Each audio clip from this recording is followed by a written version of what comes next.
Hello everyone, welcome back exam plus 21। आज हम लोग बात करने वाले हैं एनसीईआरटी के चैप्टर नंबर 4 के बारे में। लास्ट वीडियो तक हम लोगों ने बात किया क्लास 7 के एनसीईआरटी के चैप्टर नंबर 3 के बारे में।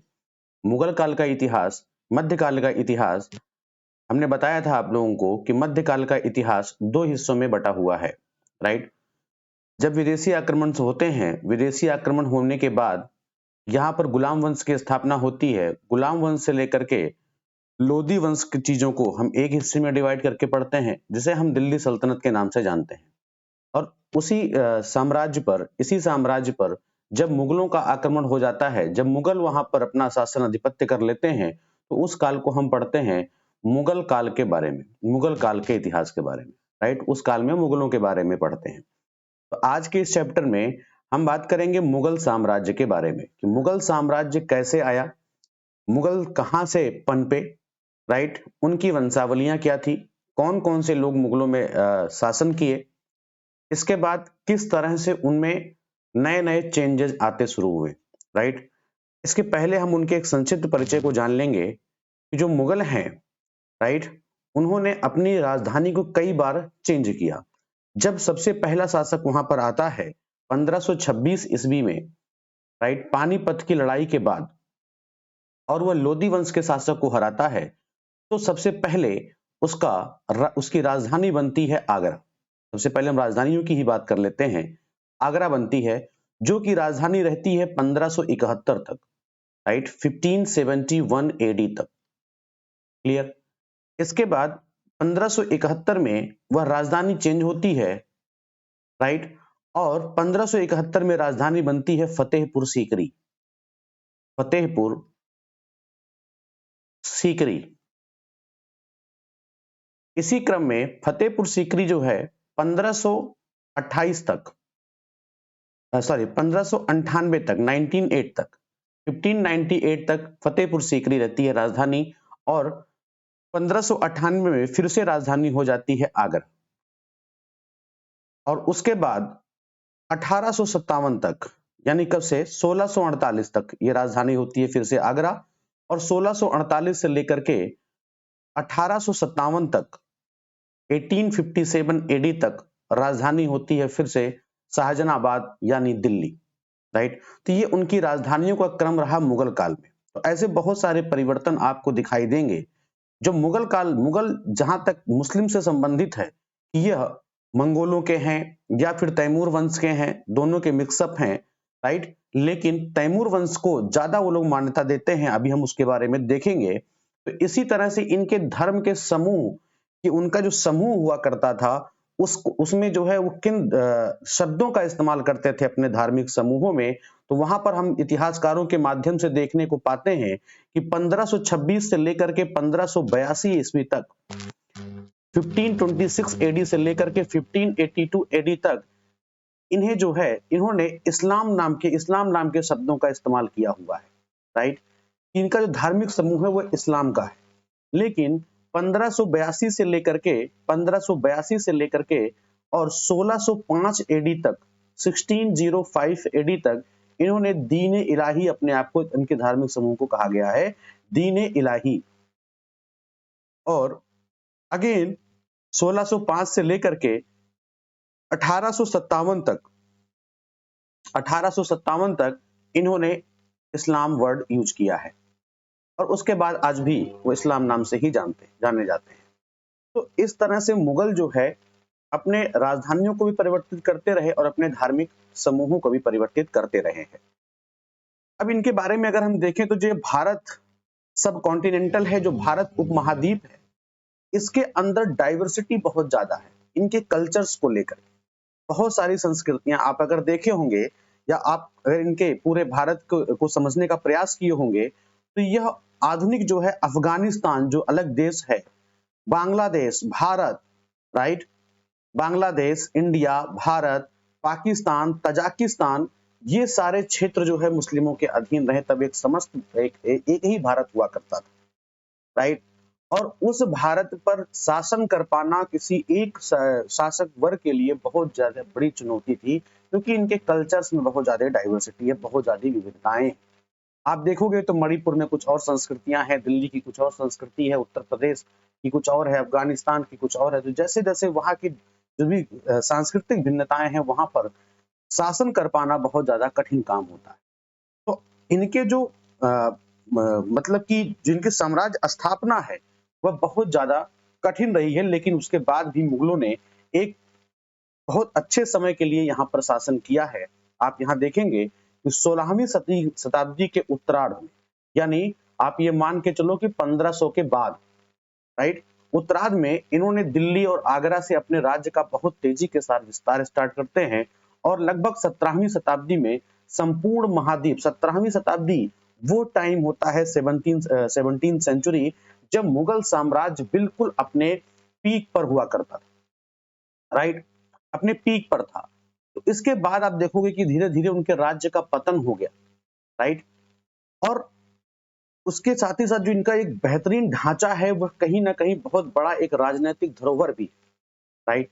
आज भी आप आधुनिक टाइम में देखते होंगे, आपको यहाँ पे लाल किले का चित्र दिखाई दिया है, जो कि मुगल काल के शासकों का निवास स्थान हुआ करता था। और वर्तमान में भी आज के आधुनिक रूप में आदमी में आप देखेंगे तो यहाँ के प्रधानमंत्री, अपने देश के प्रधानमंत्री आज भी जो है वहां से पूरी जनता को स्वतंत्रता दिवस पर संबोधित किया करते हैं, राइट।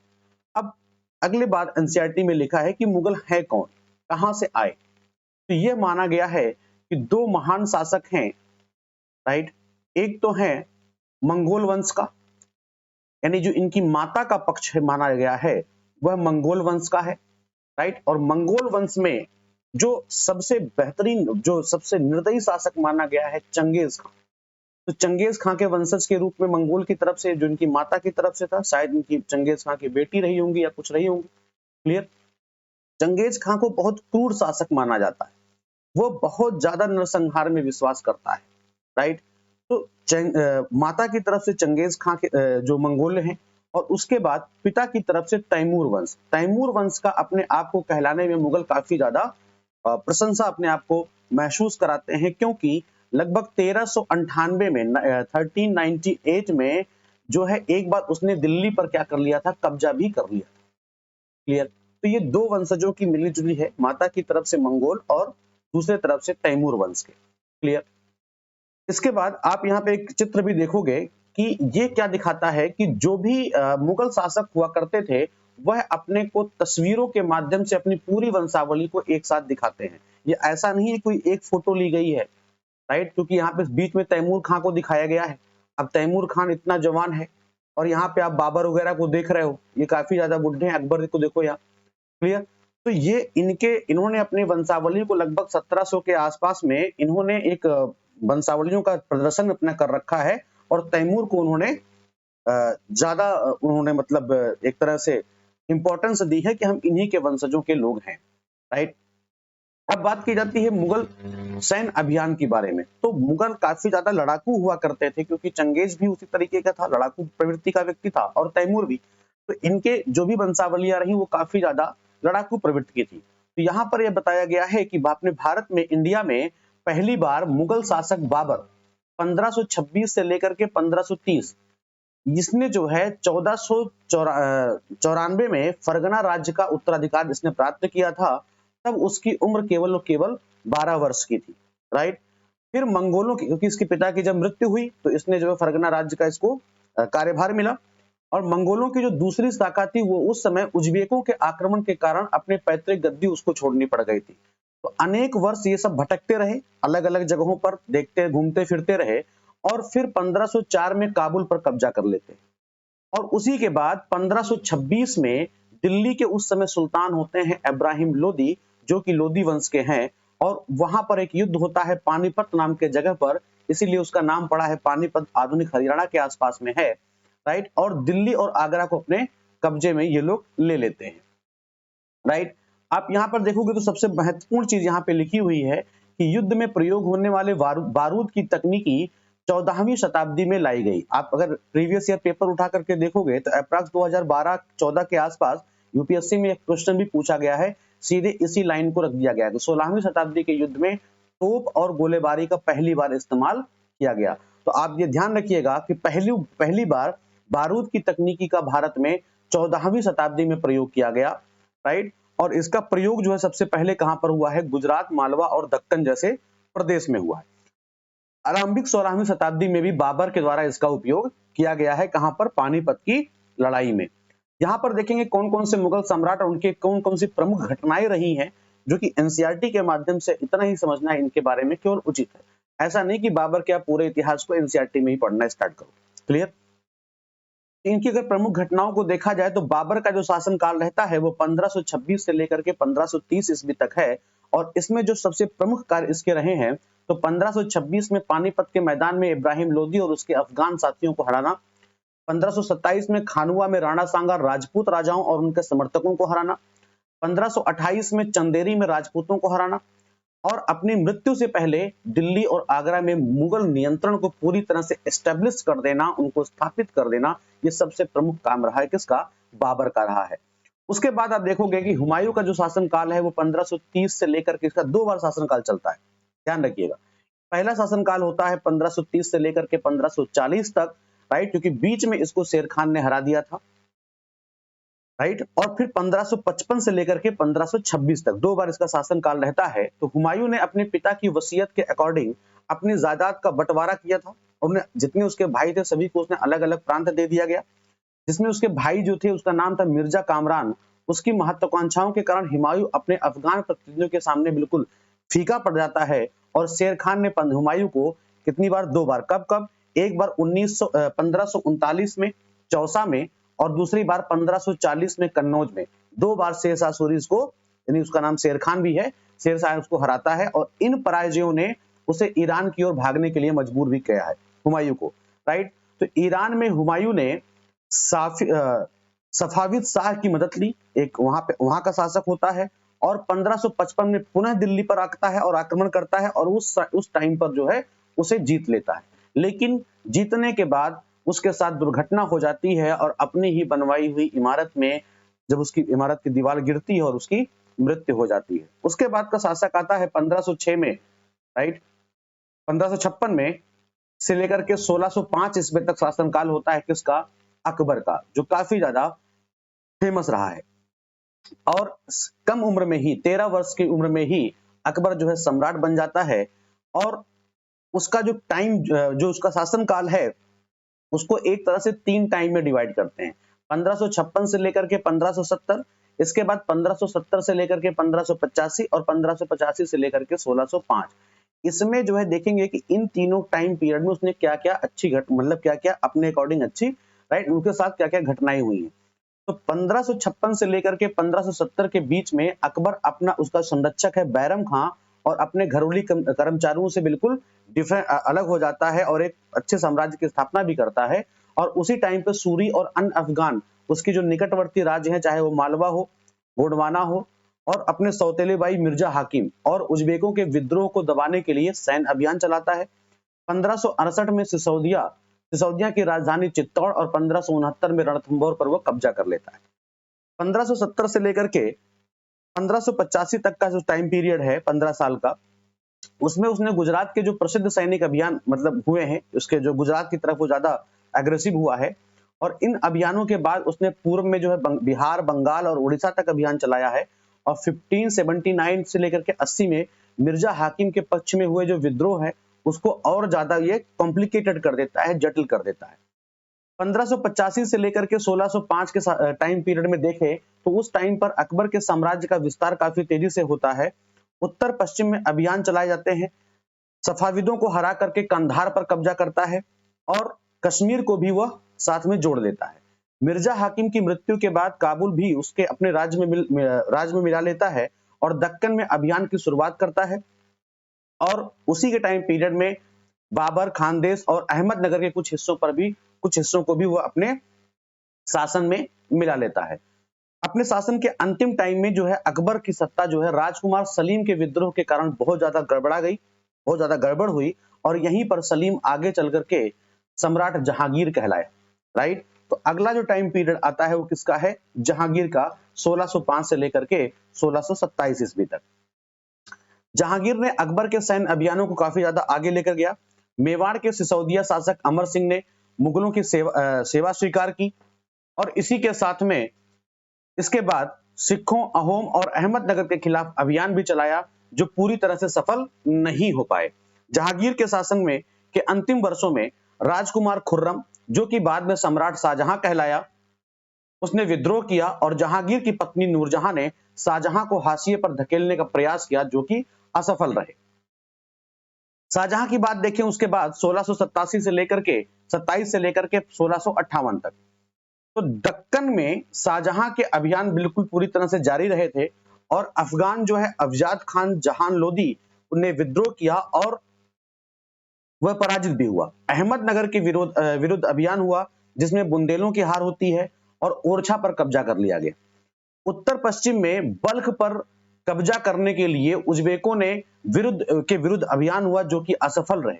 परिणाम स्वरूप क्या हुआ कि कंधार सफाविदों के हाथ में चला गया और 1632 में के अंत में अहमदनगर को मुगलों के राज्य में मिला लिया गया और बीजापुर की सेनाओं ने से सुलह करने के लिए निवेदन किया गया।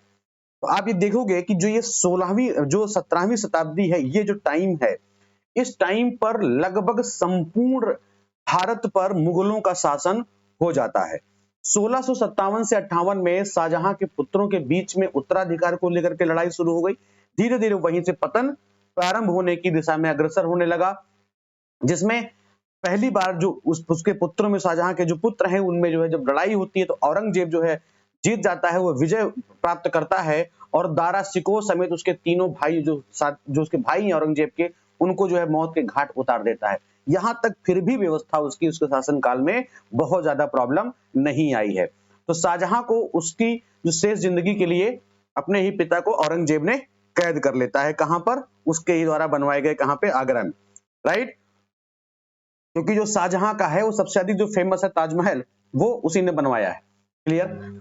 औरंगजेब की फिर शासन व्यवस्था आती है और 1658 से लेकर के अंतिम तक जो सबसे अंतिम मजबूत शासक बना रहा वह औरंगजेब ही बना रहा। तो इसके भी टाइम पीरियड को हम दो पॉइंट्स में देखेंगे। तो 1663 में उत्तर पूर्व के अहोम की पराजय हुई, लेकिन उन्होंने 1680 में पुनः विद्रोह कर देते हैं अहोम के लोग। उत्तर पश्चिम में यूसुफजई और सिखों के विरुद्ध अभियान को अस्थायी सफलता मिलती है। मारवाड़ के राठौड़ और राजपूतों ने मुगलों के खिलाफ विद्रोह करना स्टार्ट कर दिया। इसका कारण यह था कि आंतरिक जो राजनीतिक और उत्तराधिकार के मसले में मुगलों का हस्तक्षेप। क्लियर। तो मराठा सरदार शिवाजी के विरुद्ध मुगल अभियान प्रारंभ कर रहे में सफल रहे, लेकिन औरंगजेब ने शिवाजी का अपमान किया और शिवाजी आगरा स्थित मुगल कैद खाने से भाग निकले। उन्होंने अपने को स्वतंत्र घोषित करने के बाद मुगलों से पुनः युद्ध करना स्टार्ट किया और पुनः उसके खिलाफ मुगलों के खिलाफ अभियान चलाए। उसी राजकुमार जो अकबर है वह औरंगजेब के विरुद्ध विद्रोह किया, जिसमें उसे मराठा और दक्कन की सल्तनत को सहयोग मिला। तो अंततः यह भी कहां भाग गया?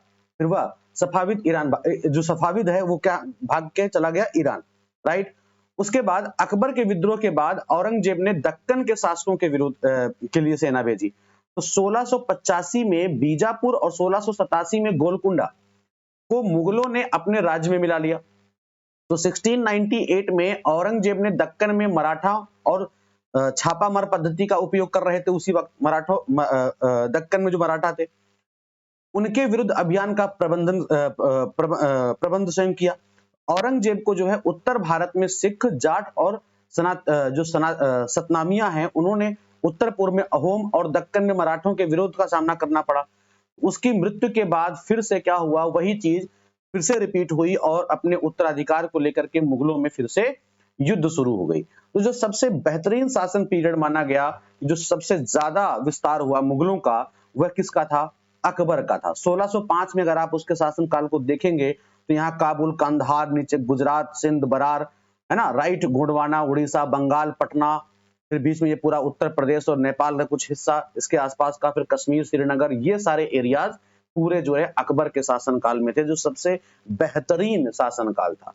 अब यहाँ पर देख रहे हैं कि हर शासन काल में शाहजहां के बाद उत्तराधिकार को लेकर के क्या होने लगी? लड़ाइयां स्टार्ट हो गई। इसी बीच में जो है वो जैसे जो वो लोग जो है अपनी राज सत्ता को बढ़ाते थे, क्योंकि राजा का कार्य ही प्रमुख ये होता था कि सबसे पहले वो अपने सीमा विस्तार करे। तो सीमा विस्तार में आप वहां पे देखेंगे कि इसने बहुत सारी रणनीति अपनाते हैं, जहां पर राजपूतों के साथ भी मुगलों की शादियां होती हैं। जैसे जहांगीर की जो माँ है वह कछवा की राजकुमारी है, जो कि अभी कछवा कहाँ है, वर्तमान के जयपुर में। तो वहां के राजपूत शासक की पुत्री भी थी। शाहजहां की जो माँ है वह एक राठौर राजकुमारी थी, जो कि मारवाड़ यानी जोधपुर के राजपूत शासक की पुत्री थी जो है। तो इन्होंने कई सारी नीतियां अपना करके अपने पूरे साम्राज्य को बहुत अच्छी तेजी के साथ में विस्तरित करते हैं। इनको जो उत्तराधिकार को देख रहे हैं, समस्याएं हैं कि हर बार उत्तराधिकार को लेकर के लड़ाई होती है। तो मुगलों की कुछ अपनी परंपराएं रही। मुगल जो है क्या करते थे, वो ज्येष्ठाधिकार के नियम में विश्वास नहीं करते थे। ज्येष्ठाधिकार का नियम का मतलब क्या होता है कि बड़े बेटे को ही उसके शासन का अधिकार मिले, वो उसमें विश्वास नहीं करते थे। बल्कि क्या होता था कि उत्तराधिकार में वे सहदायद, राइट, सहदायद का मतलब क्या है कि मुगल और तैमूर वंश की प्रथा अपनाते थे। वो एक प्रकार की प्रथा है जिसमें क्या होता था कि बराबर हिस्से में पिता के पुत्रों को सारी संपत्ति जो है बांट दी जाती थी, राइट। तो आप यहाँ पर अभी आपने देखा भी, सभी जितने भी अलग अलग प्रांत में जाते हैं और अपना अलग अलग शासन करते हैं और अपने अपने राज्य का विस्तार करते रहते हैं, राइट। यहाँ पर जो मैंने अभी बताया आपको कि जहांगीर का जो है मतलब मुगलों का जो है अन्य शासकों के साथ भी संबंध रहा है, तो कई काफी ज्यादा उदाहरण है राजपूत, राइट। राजपूत जो है अपने विवाह पुत्रियों का विवाह ज्यादा जो है मुगल घरानों में किए हुए हैं। बहुत सारी कहानियां इसको लेकर के प्रचलित भी हैं। बहुत सारे लोग इस पे जो है विरोध भी किए हैं, क्योंकि वो केवल शादियां ही नहीं करते थे बल्कि क्या करते थे, मुगल घरानों में जो है कई अच्छे पदों पर काम भी किया करते थे, राइट।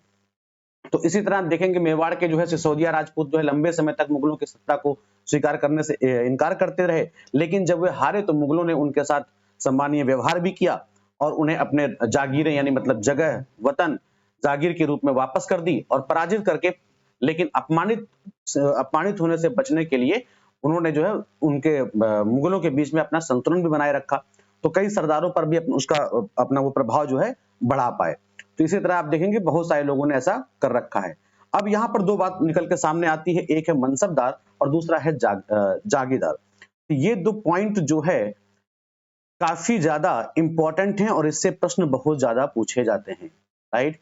तो जैसे जैसे आप देखोगे कि साम्राज्य का विस्तार जो है काफी होता है और वैसे वैसे मुगलों ने जो है धीरे धीरे सामाजिक समूह से सदस्यों को प्रशासन में नियुक्त करना प्रारंभ कर देते हैं।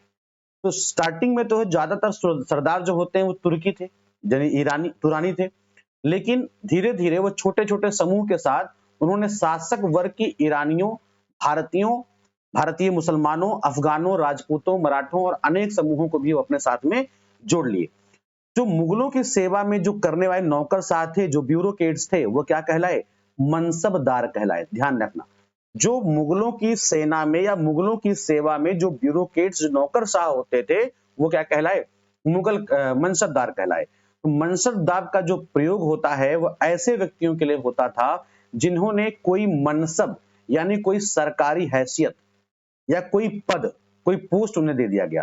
तो यह मुगलों के द्वारा चलाई गई एक श्रेणी व्यवस्था है, राइट, जिसके जरिए वो पद, वेतन, सैन्य उत्तरदायित्व तो निर्धारित किए जाते थे। और पद और वेतन का निर्धारण जो है जात की संख्या, जात होती थी, जात की संख्या पर, वो ये जाति नहीं, जात की संख्या पर निर्भर होता था। जात की संख्या मतलब उनके अंडर काम करने वाले जितने लोग होते थे उनकी सैलरी उतनी ज्यादा होती थी। तो दरबार में जो है अभिजात की प्रतिष्ठा उतनी बढ़ जाती थी, जिसके पास जितना अधिक जात हुआ करता था तो उसका वेतन भी उतना अधिक होता था। जो सैन्य उत्तराधित्व मनसबदारों को दिया जाता था, सौंपा जाता था, उनके अनुसार उन्हें घुड़सवार भी रखने पड़ते थे। तो मनसबदार जो है अपने सवारों का निरीक्षण के लिए निरीक्षण भी करते थे, अपने सैनिकों के घोड़ों को जो है वो लड़वाते थे, दौड़वाते थे, उसके अलावा सैनिकों का रजिस्ट्रेशन भी करवाते थे। तो इसके बाद उनको सैनिक इन सब चीजों के लिए क्या मिलता था, वेतन दिया जाता था। आप यहाँ पर देखोगे कि 5000 जात वाले अभिजातों का दर्जा सबसे ऊपर होता था। 1000 जात जो मतलब 1000 जात वाले हैं उनसे से ऊंचा था, राइट। तो अकबर के शासनकाल में 29 ऐसे मनसबदार थे जो 5000 जात की पदवी के थे, राइट, सबसे बड़े।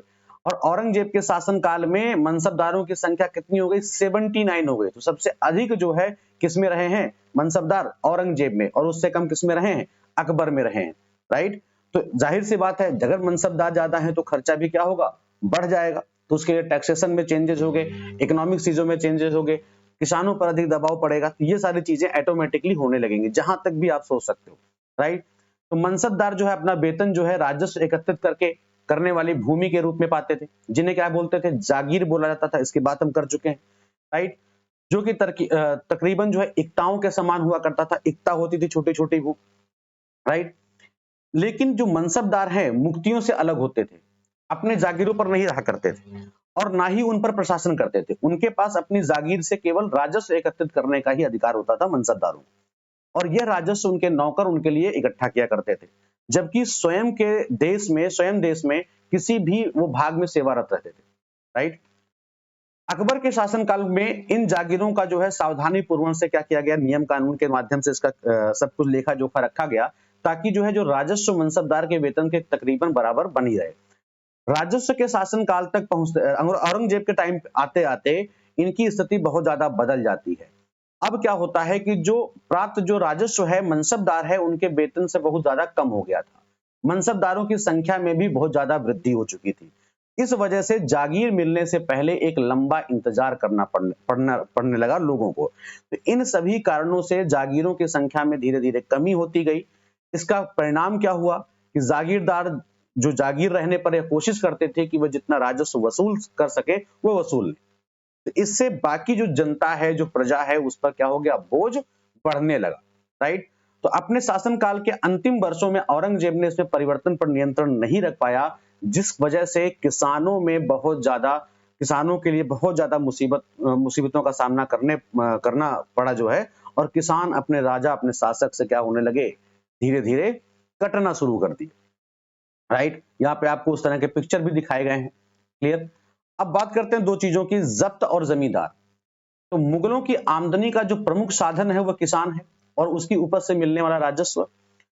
अधिकतर स्थानों पर किसान जो है ग्रामीण कुलीन यानी मुखिया या स्थानीय सरदारों के बीच के माध्यम से राजस्व देते थे, मतलब बिचौलिए होते थे। तो समस्त मध्यस्थों के लिए, चाहे वह स्थानीय ग्राम का मुखिया ही क्यों ना हो या फिर शक्तिशाली सरदार हो, मुगल एक ही शब्द का प्रयोग करता था, क्या, जमींदार, राइट। तो अकबर के राजस्व मंत्री थे एक, जिनका नाम था टोंडरमल। टोडरमल 10 साल 1570 से लेकर के 1580 की कालावधि के लिए कृषि की पैदावार, कीमतें और कृषि भूमि का सर्वाधिक सावधानी पूर्वक से सर्वेक्षण करता है। तब तक व्यवस्था ठीक ठाक रहती है और इन आंकड़ों के आधार पर प्रत्येक फसल पर नगद के रूप में टैक्स निश्चित कर दिया गया। प्रत्येक सूबे यानी प्रांत को राजस्व मंडलों में डिवाइड कर दिया गया। प्रत्येक की हर फसल के लिए राजस्व दर की अलग अलग से लिस्ट बनाई गई और राजस्व प्राप्त करने की इस व्यवस्था को क्या बोला गया, जब्त बोला गया। यानी जो ऐसी व्यवस्था थी कि हर नगद फसल पे किसानों को टैक्स देना होगा, बेहतरीन कागज प्रणाली की गई, बेहतरीन उसके लिए व्यवस्था बनाई गई और ये सब जो टैक्स लेने की व्यवस्था थी इसको क्या बोला गया, जब्त कहा गया। और यह व्यवस्था कहां पर थी, जहां पर मुगल प्रशासनिक अधिकारी भूमि का स्वयं निरीक्षण करते थे और सावधानी पूर्वक उनका हिसाब भी रख सकते थे, तो इससे फायदा भी था उनको, राइट। तो ऐसा निरीक्षण जो है कहां पे, गुजरात और बंगाल जैसे प्रांतों में बिल्कुल संभव नहीं हो पाया, क्योंकि वो सत्ता से काफी ज्यादा क्या था, दूर था।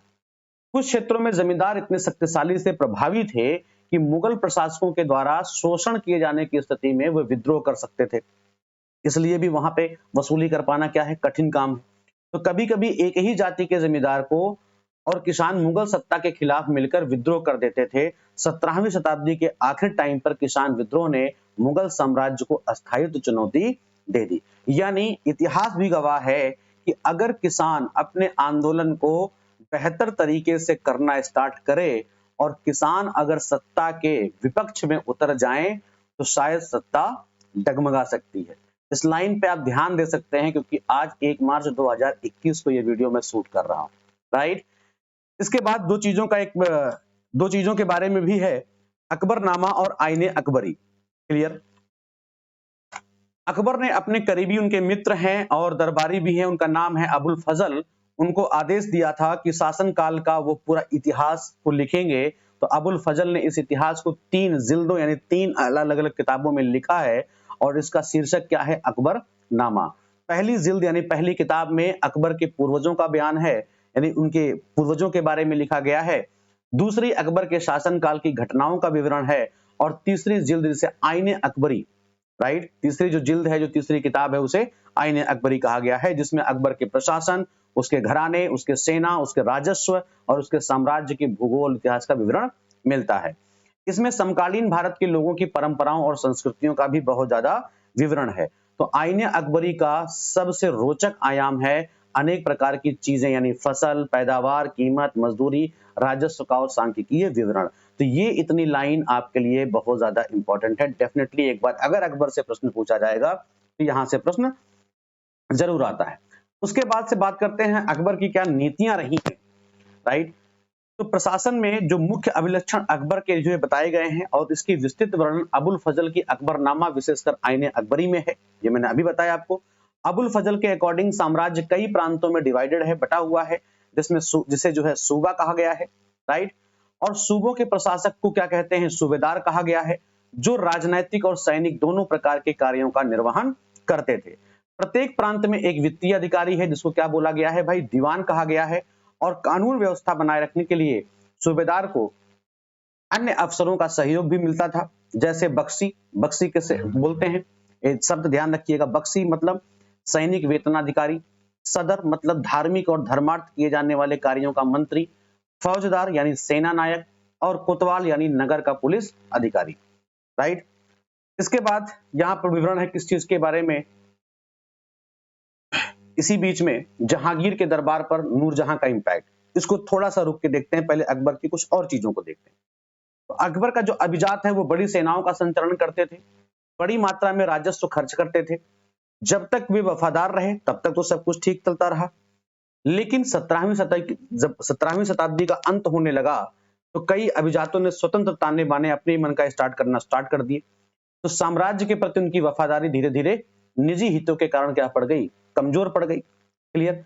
तो 1570 में जब अकबर जब फतेहपुर सीकरी में था, तो उसने जो है उलेमा, ब्राह्मणों और जेसुइट पदाधिकारी जो कि रोमन कैथोलिक हुआ करते थे और जरदुश्त धर्म के अनुयायियों के साथ धर्म मामले पर चर्चा स्टार्ट करता है। ये चर्चाएं जो है इबादत खाना में हुआ करती थी, हुई। और अकबर की रुचि जो है अनेक व्यक्तियों के धर्मों के रीति रिवाजों में भी थी। तो इस विचार विमर्श से अकबर की समझ बनी कि जो विद्वान धार्मिक रीति और मधानता पर बल देते हैं, राइट, मधानता मतलब उस पर चर्चा करते हैं, राइट, तो वो अक्सर कैसे हो जाते हैं, कट्टर होते हैं अपने धर्म, अपनी नीति, अपनी चीजों को लेकर। तो उनकी शिक्षाएं प्रजा के बीच विभाजन और असमंजस्य पैदा करती है। ये अनुभव अकबर ने को सुलह एक कुल या सर्वत्र शांति के विचार की ओर लेकर गए। और सहिष्णुता की यह धारणा अनेक धर्मों के अनुयायियों में अंतर नहीं करती थी, बल्कि इसका केंद्र बिंदु क्या थी, नीति शास्त्र की एक व्यवस्था जो कि सर्वत्र लागू की जा सकती थी, जिसमें केवल सच्चाई और शांति पर बल था। तो अबुल फजल ने सुलह कुल के इस विचार पर आधारित अपने शासन दृष्टि बनाने में अकबर की मदद की और शासन के इस सिद्धांत को जहांगीर और शाहजहां ने भी खूब अच्छे तरीके से अपनाया। सुलह कुल क्या था कि अकबर की सुलह कुल की जो नीति थी उसके पुत्र जहांगीर ने इस प्रकार से इसका वर्णन किया हुआ है कि ईश्वर की अनुकंपा के विस्तृत आंचल में सभी वर्गों और सभी धर्मों के अनुयायियों की एक जगह है, इसलिए उसके विशाल साम्राज्य में, जिसकी चारों ओर की सीमाएं केवल समुद्र से ही निर्धारित होती थी, विरोधी धर्मों के अनुयायियों और तरह तरह के अच्छे बुरे विचारों के लिए जगह थी, जहां असहिष्णुता का मार्ग बंद था, जहां यहां सुन्नी और शिया एक ही मस्जिद में इकट्ठे होते थे और ईसाई और यहूदियों का एक गिरजे में प्रार्थना करते थे। उसने सुसंगत तरीके से सर्वात्रिक शांति यानी सुलह कुल के सिद्धांत का पालन किया। तो ये सुलह कुल था जो कि अकबर का जो है उसके पुत्र ने इसका वर्णन किया हुआ। अब एक बार वापस फिर से लौट के चलते हैं, जहांगीर के दरबार में नूरजहां का इंपैक्ट क्या था। आपको याद होगा मेहरुन्निसा, तो मेहरुन्निसा जो है 1611 में जहांगीर से उसने विवाह किया और उसे नूरजहां का खिताब मिला। नूरजहां उसका नाम नहीं था, नूरजहां क्या है, खिताब। क्लियर। ये आपको दिख रहा होगा, ये नूरजहां का फरमान भी है जो भी लिखा हो, राइट। तो नूरजहां हमेशा जहांगीर के प्रति अत्यधिक वफादार रही और उसको समय समय पर सहयोग देती रही। नूरजहां के सम्मान में जहांगीर ने चांदी के सिक्के भी जारी किए, जिसमें एक ओर उसने स्वयं के खिताब का उत्कीर्णन था और दूसरी ओर वाक्य रानी बेगम नूरजहां के नाम से गढ़ा हुआ, ये वाक्य लिखा हुआ था। बाईं ओर जो दिया गया ये आपका दस्तावेज है, मैंने बताया जो फरमान है, ये चौकोर मोहर बताती है, जो ये चौकोर मोहर आप देख रहे हो, ये इसका मतलब है कि उदात्त और महान महारानी नूरजहां पादशाह बेगम का आदेश। और जो ये गोल मोहर लगा हुआ है, ये क्या है? यह जो है शाहजहां के प्रताप से महारानी चंद्रमा जैसी वैभवशाली बन गई और हम कामना करते हैं कि नूरजहां पादशाह की इस युग की सर्वोत्तम महिला बने। तो ये इसके फरमान का मतलब है। क्लियर? अब देखो, मदानता जो भी एक वर्ड आया था, इसका एग्जैक्ट मतलब क्या है? मतलब ऐसी व्याख्या या कथन जिसे अधिकारपूर्ण कहकर यह आशा की जाए कि उस पर बिना कोई प्रश्न उठाए उसे स्वीकार कर लिया जाए। तो अब इस मदानता से आपका ये वर्ड क्या समझ में आया? ये किसके लिए है? कट्टर के लिए। कि अपने धर्म, अपनी नीतियों को लेकर के ये कट्टर है, उसमें ये किसी प्रकार का चेंज, किसी प्रकार का बदलाव नहीं चाहते हैं। इसके बाद एक महत्वपूर्ण चीज ये है कि अकबर ने कई संस्कृत ग्रंथों के फारसी में अनुवाद कार्यों को भी संपन्न करवाया, जिसके इस उद्देश्य के लिए उन्होंने फतेहपुर सीकरी में एक मकतब खाना या अनुवाद ब्यूरो की स्थापना करी, जिसमें महाभारत, रामायण, लीलावती और योग वशिष्ठ जैसे कुछ उल्लेखनीय ग्रंथ जो है संस्कृत ग्रंथ को अनुवाद कार्य के लिए चुना गया। राज्यनामा जो कि महाभारत का फारसी अनुवाद है, ध्यान रखिएगा, रज्जनामा, एक रज्जमनामा, राइट। और उसमें जो है महाभारत की घटनाओं का बिल्कुल चित्रांकन भी है, मतलब उसका चित्र भी बनाया गया है।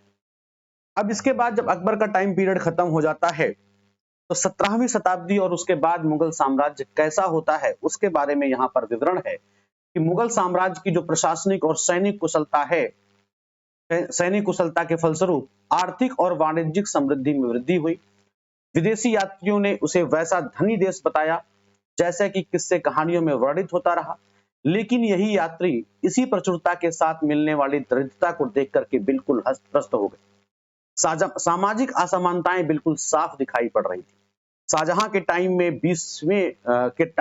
20वें वर्ष में के दस्तावेजों से हमें यह मालूम चलता है कि ऐसे मनसबदार जिनकी उच्चतम पद प्राप्त था कुल 8000 में से 445 ही बचे थे। कुल मनसबदारों की एक छोटी संख्या 5.6% को ही साम्राज्य की अनुमति राजस्व का 61.5% स्वयं उनके और उनके सवारों के वेतन के रूप में दिया जाता है। मुगल सम्राट और उनके मनसबदार अपनी आय का बहुत बड़ा भाग वेतन और वस्तुओं पर लगा देते थे। इन खर्चों से शिल्पकारों और किसानों को लाभ होता था, चूंकि वे वस्तुओं और फसलों की पूर्ति करते थे।